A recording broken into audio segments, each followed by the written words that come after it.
ഇന്ന് നാം പോകുന്നത് ഭൂമിയുടെ അടിയിൽ മറഞ്ഞിരിക്കുന്ന ഒരു വിചിത്രവും ഭയങ്കരവുമായ സ്ഥലത്തേക്ക്. പാരീസ് കാറ്റകോംസ്, മരിച്ചവരുടെ നഗരം.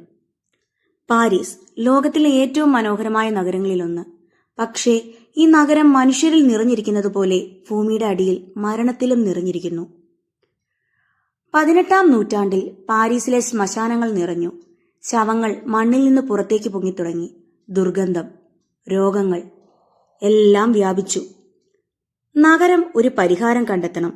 അവർ ഭൂമിയുടെ അടിയിൽ ഒരു വിശാലമായ തുരങ്കമായിരുന്നു അത്. ഇങ്ങനെ പാരീസ് ഭൂമിക്ക് മുകളിലും ഭൂമിയുടെ അടിയിലും 2 നഗരങ്ങളായി.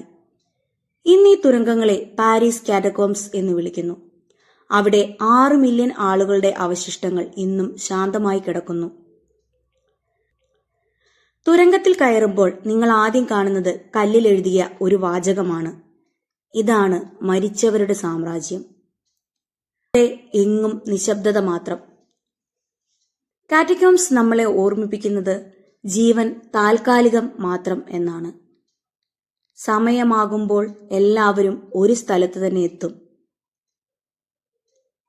ഭൂമിക്ക് മുകളിലുള്ള പാരീസ് സ്വപ്നങ്ങളുടെ നഗരം. പക്ഷേ ഭൂമിയുടെ അടിയിലെ പാരീസ് മരണത്തിന്റെ നിശബ്ദ നഗരം. ഈ വിചിത്ര കഥ ഇഷ്ടമായി എങ്കിൽ ലൈക്ക് ചെയ്യാൻ മറക്കരുത്. ഷെയർ ചെയ്യുക, സബ്സ്ക്രൈബ് ചെയ്യുക.